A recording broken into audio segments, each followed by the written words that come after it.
afternoon, everyone. We are back here again on the Pendulum to discuss politics like we always do.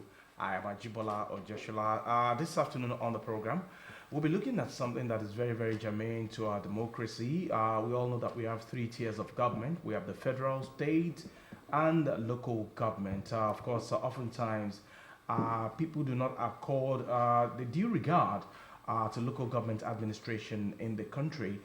You also recall that on July 12, 2025, we had the local government election in Lagos State, and the turnout was not impressive. Of course, one of the elders of the party in Lagos State, Mr. Fuadoki, did a piece on the voter apathy, which we experienced again on July 12, 2025, that very day for local government election in the state, where 57 local government chairmen were elected and 376 councillors.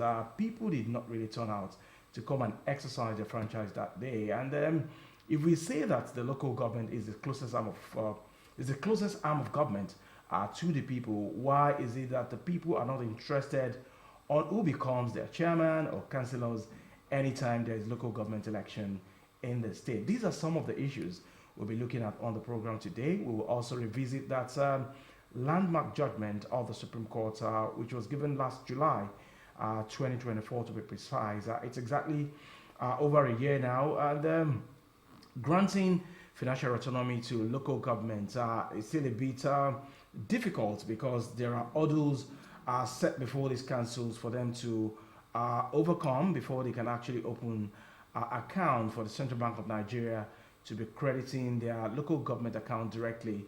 So we look at some of those issues. Do not forget as well that new set of chairmen will be sworn in on Sunday by the governor of Lagos State, Mr. Babajide Olushola Sanwo-Olu. So what are the plans of this new set of local government chairmen in Lagos State? How do they intend to consolidate on the Themes Plus agenda of Mr. Governor?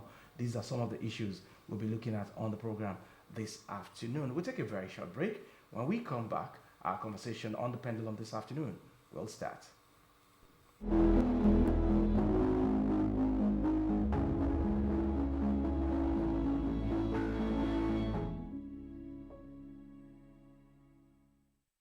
The Lordships came to a conclusion that money due to local government shall henceforth be paid directly from the Federation account to the 774 local government and 6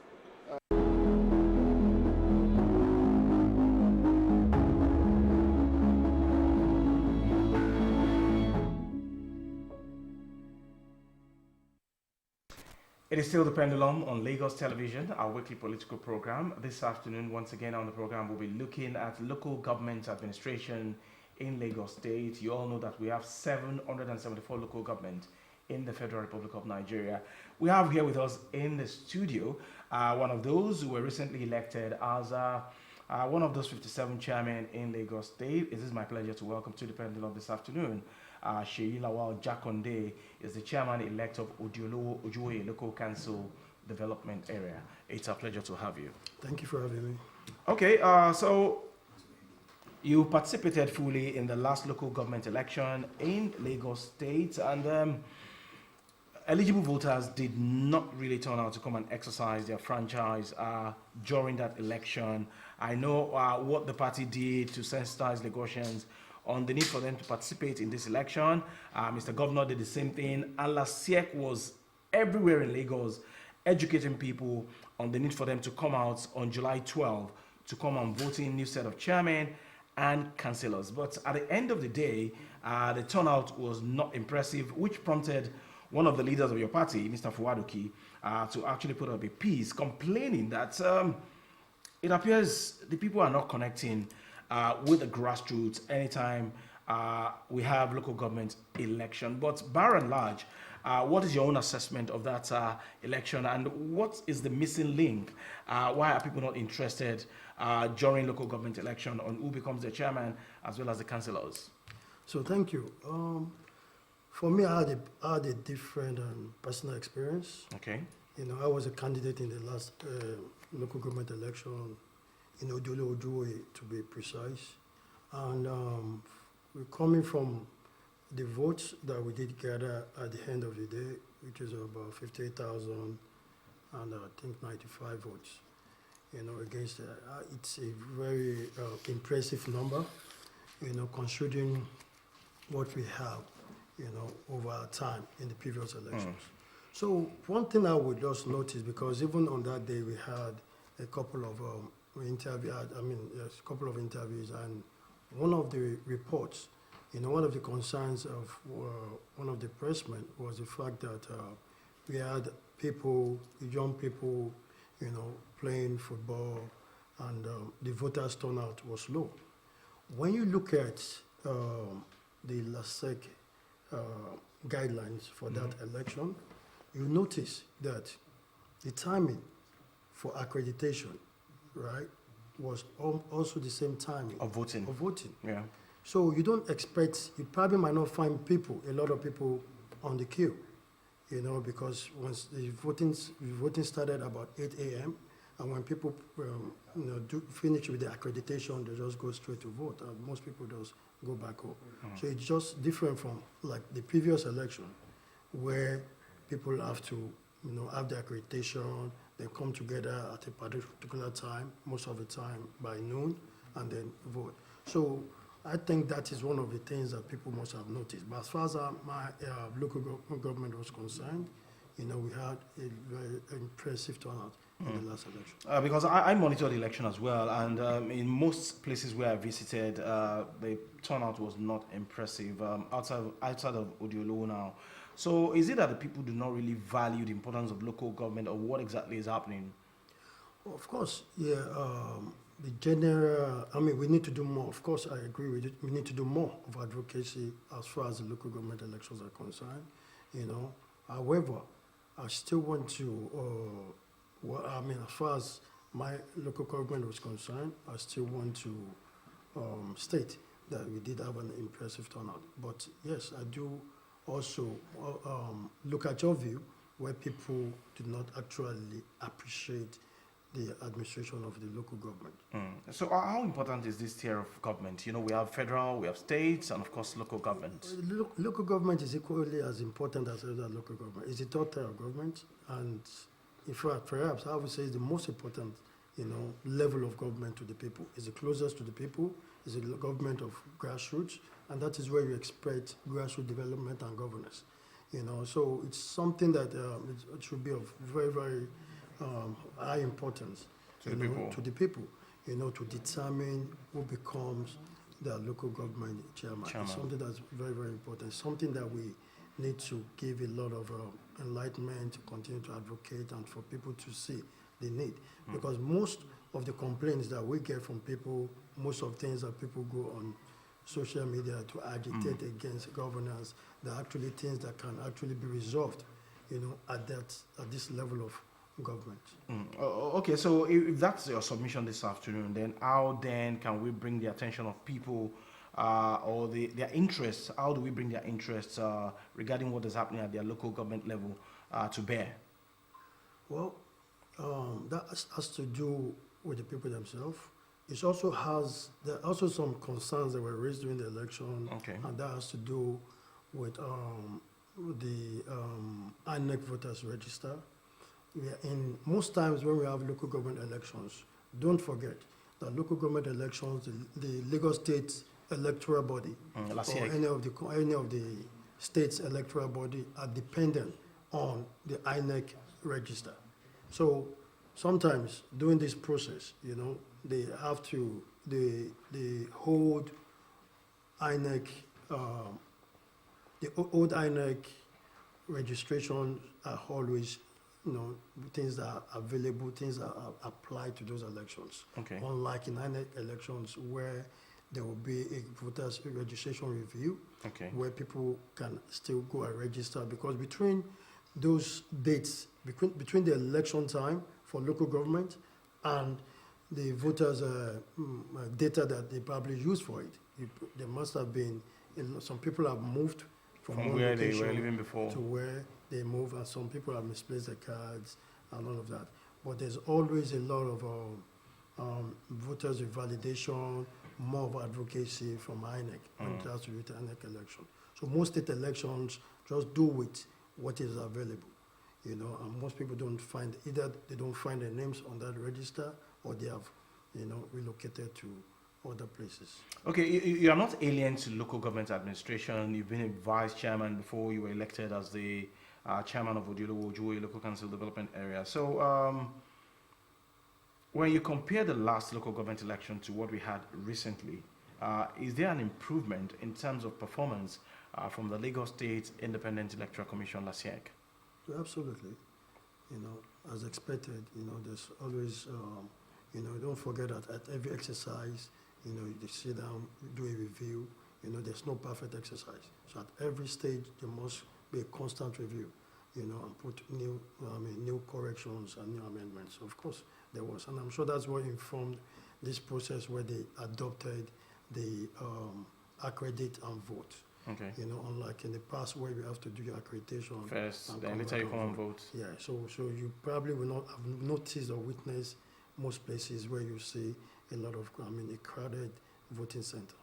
But for the arrival of materials and the ad hoc staff of LASIEC, were they on time? So yes, it's part of what they probably still have to work on, and of course with the people, the voters themselves must also exercise patience, in some areas, because you see this most times you find out that the LASEC, also have some limitations. Apart from the limitations they have, they also have to. They're also very conscious about the security of those documents. Mm-hmm. So most of the time, they find a central location in every local government to put out their materials. That they decentralize from that location For distribution. So you agree that the timing to take from one point, from that central location, will obviously be different from all other locations. So definitely, the arrival time will be different. So what I witnessed is, and in my own local government and from the reports that we got, was that the materials arrived at varying times across all polling booths. But at the end of the day, we had all the materials, at the polling booths. The results, there were accreditations, and of course, voting took place in all of those places. Okay, so my next question will be that landmark judgment of the Supreme Court of last July, year 2024. It's over a year now, and we are still having some challenges in implementing that judgment of the Supreme Court fully, which granted absolute financial autonomy to the 774 local government areas of the country. That judgment of last year, when it was delivered, how did it come to you? And then what do you think will be the impact of that judgment on grassroots development and governance? So it depends on how we look at the autonomy. For me, having been in the local government administration for so many years, of course, it's a good development, but it means so many things.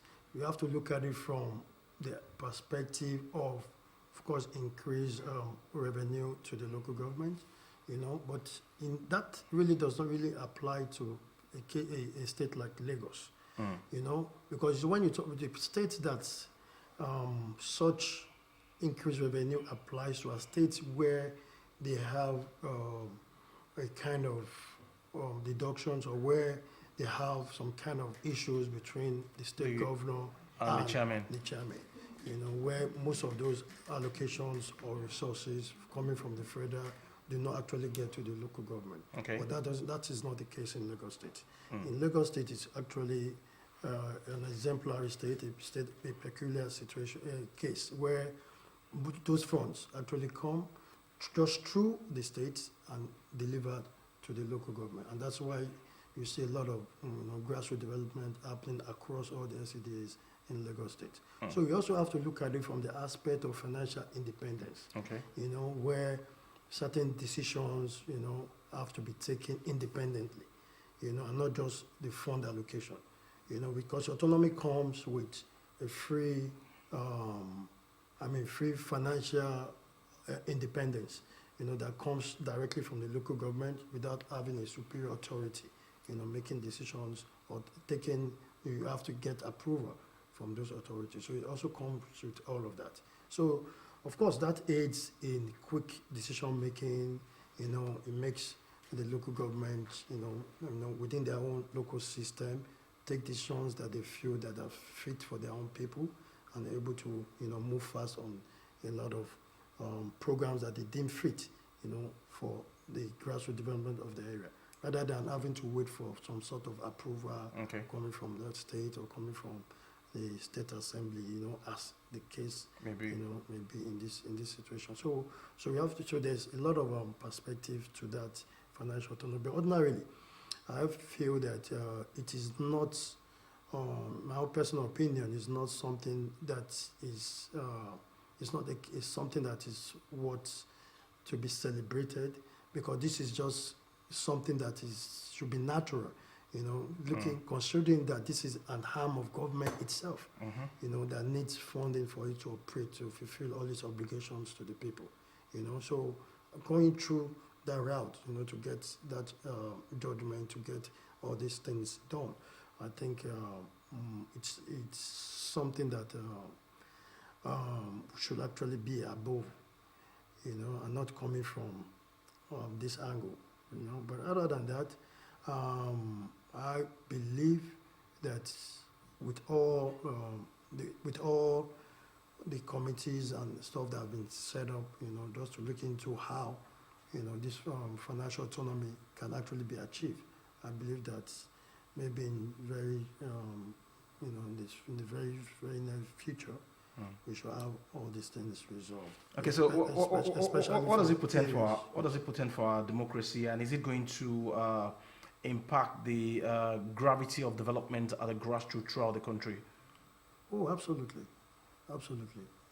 Because we're talking about more funding to that arm of government. So that is in itself, the main idea and the real basis for why, in the wisdom of Mr. President, he went all the way to, secure a Supreme Court judgment to effect the release of autonomy to all the local council, to all the local governments in the federation. Okay, so what does that imply for our democracy? Well, it implies that number one, we give kudos to Mr. President, that he feels and he knows, being a grassroots mobilizer himself, he understands that development must definitely come from the grassroots up, and not from the top down approach. So he understands that, and that is why, in his own wisdom, he knows that is the right direction and the right step to take. So that's it's a win for democracy, and that is also, and that will definitely bring, the much needed impact, especially when we're talking about mitigating the effects of most of the economic policies taken from the central government.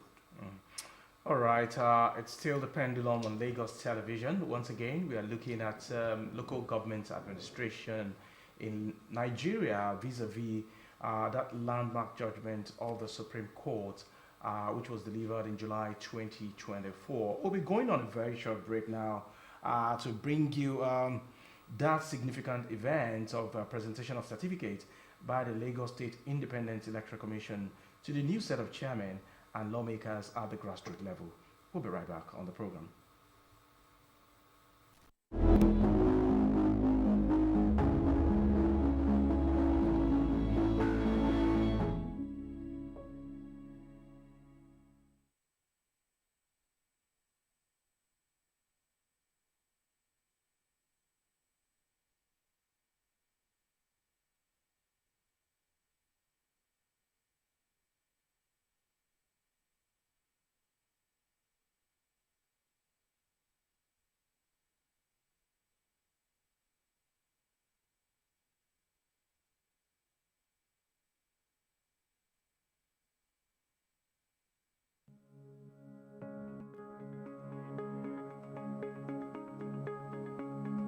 Is a remarkable milestone that signifies the end of one electoral process and the beginning of another, as the tenure of office of the incumbent chairman, vice chairman, and councillors ends on the 26th day of July 2025. With this certificate, the Lagos State Independent Electoral Commission, LESEC, officially affirms the mandate wholeheartedly given to you in trust by the people from various communities. They are ready. This is a party that has principle, that has philosophy. The philosophy of progressive ideas. And they knew this before they come forward to play that they want to serve the people of their various local government. And I have no doubt in my mind that they are going to perform incredibly well. Talking about infrastructure development, urban renewal, we're talking about education, that's the knowledge base. We're talking about our environment. We're also talking about accountability. So, and that's our Ikeja agenda. And we are going to be driving that agenda to the letter, just to follow the suit of what the President of Nigeria, Ajaj Bola Ahmed Tinubu, is doing by following his own New Hope agenda.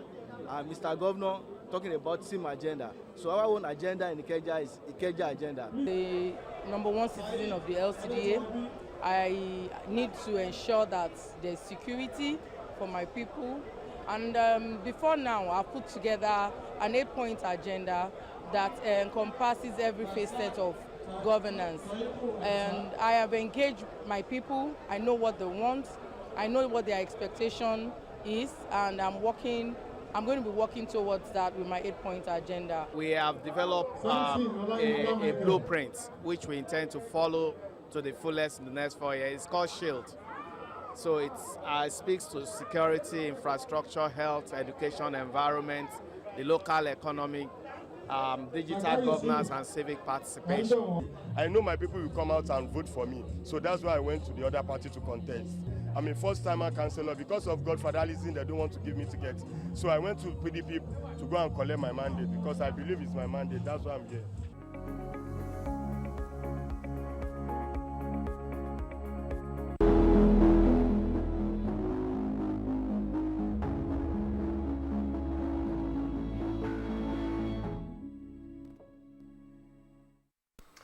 There you saw a new set of local government chairmen and councillors in Lagos State receiving their certificate of return from the Lagos State Independent Electoral Commission.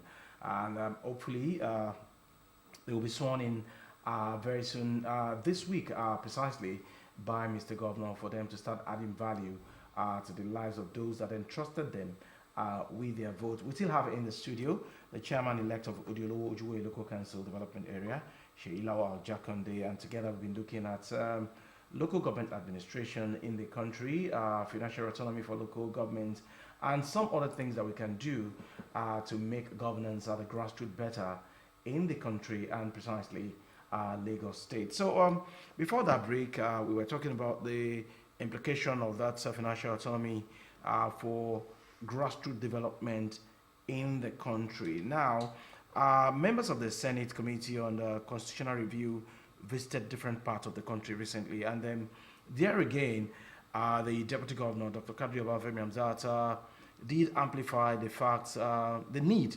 to enlist the 37 LCDAs in Lagos State. The creation of those LCDAs, has it been justified in terms of development and grassroots advancement that we have in Lagos? Of course, the creation of LCDs, these are babies that have grown to adults. It's been very justified. I mean, across all the LCDs. A case study of Odiolowo Ojuwe LCD, a creation of a local government development area from Mushi, and I'm sure you witnessed most of our programs and things that we've been able to do in the past 8 years, and if you flash back to everything that the LCD has been able to achieve, you just have to agree that these are done within the modest funding from the 20 local governments.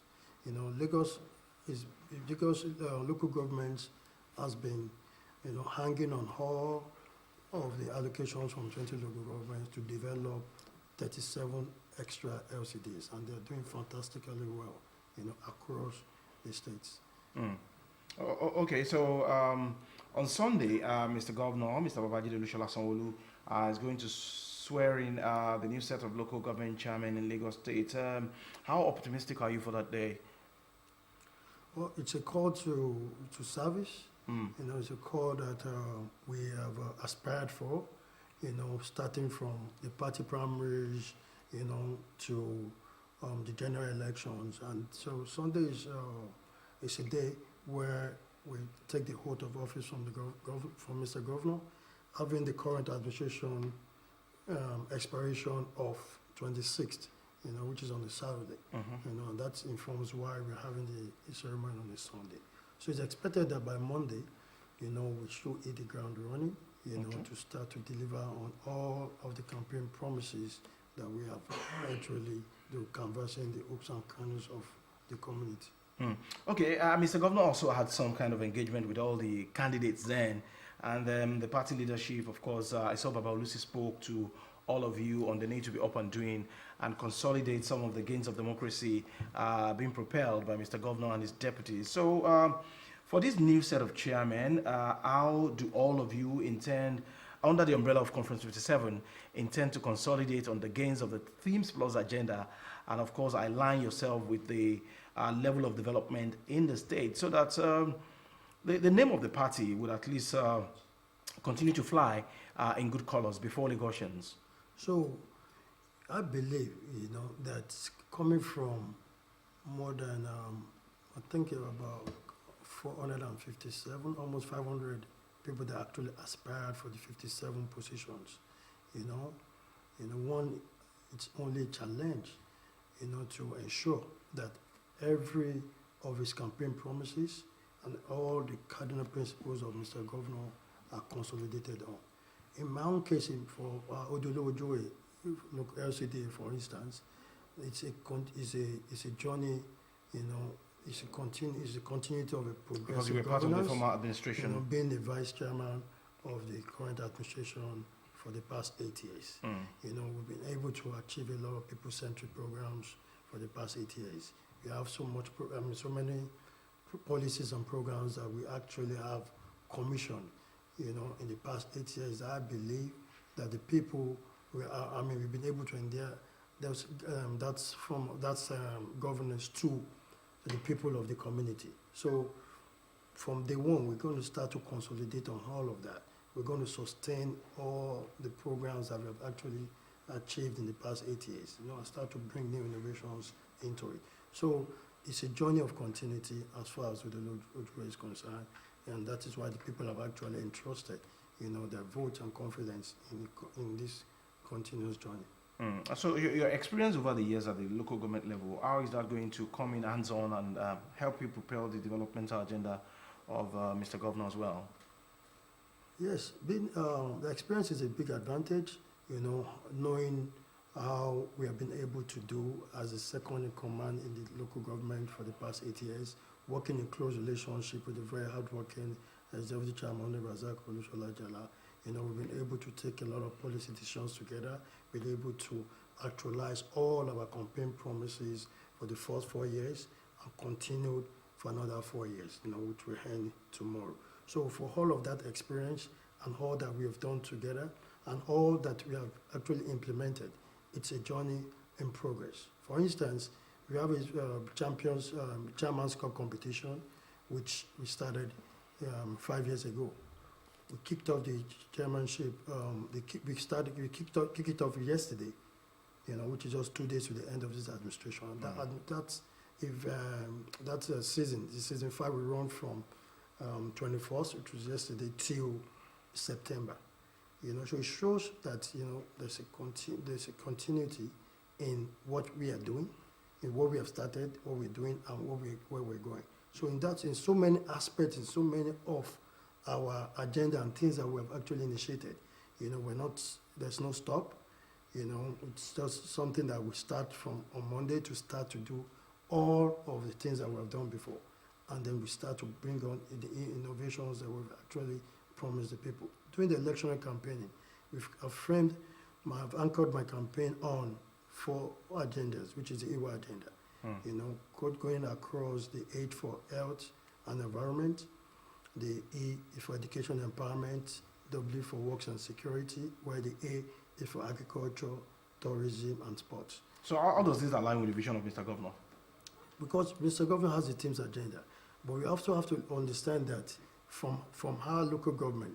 The local government is a replica of what we have in the state and the federal government. And all of Mr. Government's agenda, and especially our party manifesto, which is the APC, in how we're able to fulfill, development, across board, and especially in our own case, from the grassroots, where we mitigate all of the cost of so many things in the areas of agriculture.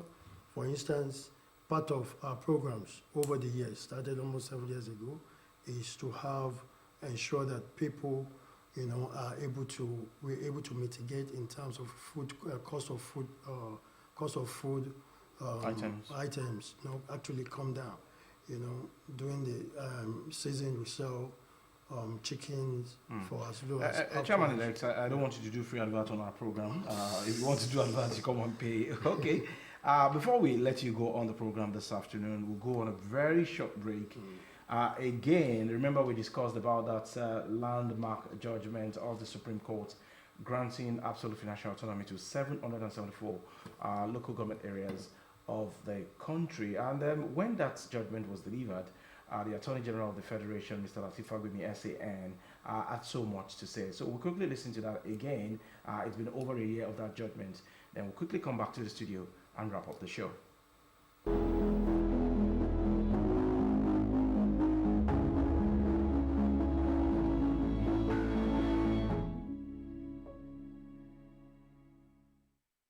The Lordships came to a conclusion that money due to local government shall henceforth be paid directly from the Federation account to the 774 local government and 6 municipal council in Abuja. We will get the certified true copy of the judgment as a body. The body of State Attorneys General of the Federation will study it, and then we'll come up with our statement on it. As far as I'm concerned, there's no winner, there's no loser. The Nigerian people will enjoy the benefits of good governance. I think this has been in the clamor for a long time. It's not personal. What is important is that the people will hold chairmen now more accountable, because the funds are going directly to them.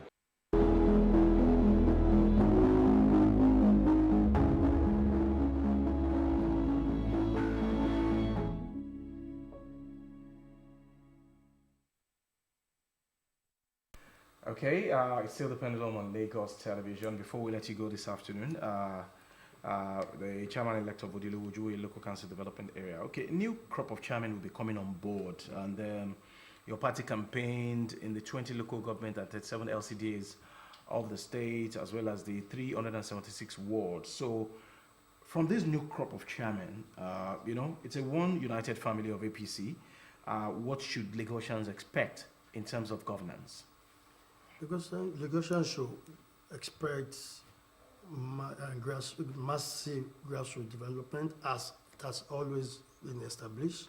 And when you look at all the records of the 37 LCDAs and the 20 local governments, you should agree with me, that Lagos has actually advanced.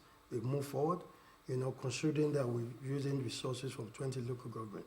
And that is why there's a lot of hanker and the calling for the enlistment of these 37 LCDs, to also further, give us more funding and, of course, more development that will come to the people of Lagos. All right, we must thank you very much. Sheila Waljakonde, Chairman-elect, Odilu Ojue Local Council Development Area. The local government election of July 2025 is over. And come this Sunday, the governor of Lagos State, Mr. Babajide Olushola Sanwo-Olu, will be performing the swearing-in ceremony of the new set of chairmen, as well as their councillors. And Lagosians cannot wait but enjoy dividends of democracy, and of course see how these chairmen are going to consolidate on some of the gains that we are already enjoying right here in Lagos State. Of course, people entrusted their votes, those that came out that day, with this new set of chairmen. And for what we expect from them is nothing short of excellence, and of course in line with what Mr. Governor is doing in different parts of the state to take Lagos State forward. And this time around, During that engagement between Mr. Governor and some leaders of the party with these candidates before their election, they were warned that if you're a local government chairman, you must live within your people, you must deliver on the mandate given to you by the party, else the party is going to sanction you. So we'll keep our fingers crossed, and of course, we'll be looking forward to better governance, improved governance, precisely at the grassroots level, as we wait for Mr. Governor to swear in this new set of local government chairmen on Sunday at the Lagos House here. Once again, we thank you very much for your time on the program. Thank you for having me. All right, that's the Pendulum today. We thank you very much for watching. We'll be back again next time talking politics as usual. I am Ajibola or Jeshala. See you some other time, and thanks for watching.